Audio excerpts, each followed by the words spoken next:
Matthew chapter 7. Judging people, asking God, seeking, knocking, etc. Beginning from verse 1.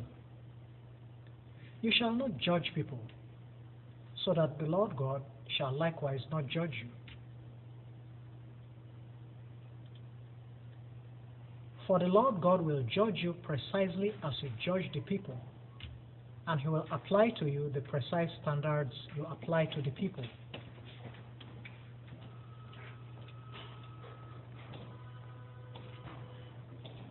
Why do you spot the trivial particle in your brother's eye, but do not observe the huge beam in your own eye? How can you even tell your brother, let me extract the trivial particle from your eye, when you have a huge beam in your own eye? O hypocrite! First extract the huge beam from your own eye. Once successful, you will see well enough to extract the trivial particle from your brother's eye. You should not give a holy thing to dogs, for they will only ruin it, turn around and assault you. And you should not cast your pearls in front of swine, for they will only tread upon them. Ask, and you will obtain. Seek, and you will find. Knock, and the gate will be opened to you. For all who ask will obtain. One who seeks will find, and to him who knocks, the gate will be opened. Is there any of you fathers who would hand your son a rock when he asks for bread? Or would you hand him a serpent when he asks for a fish? Now, if you who are full of wrongs know how to present excellent gifts to your offspring, how much more will your Father in paradise grant excellent blessings, abundance to all who ask him? And so, anything you want people to do to you, do likewise to them. This is the interpretation of the law of Moses and the instructions of God's envoys.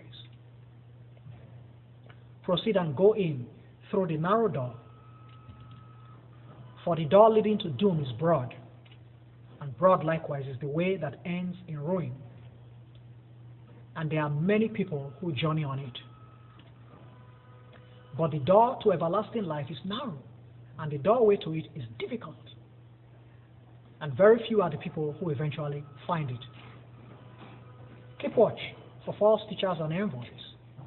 They approach you appearing like sheep externally, but internally they are truly like fierce and dangerous wolves.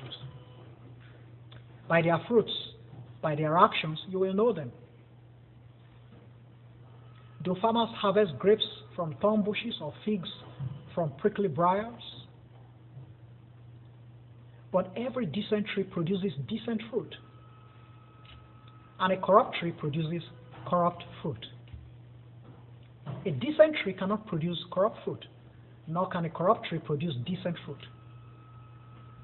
Any tree that does not produce decent fruit is hewn down and cast into the blazing fire.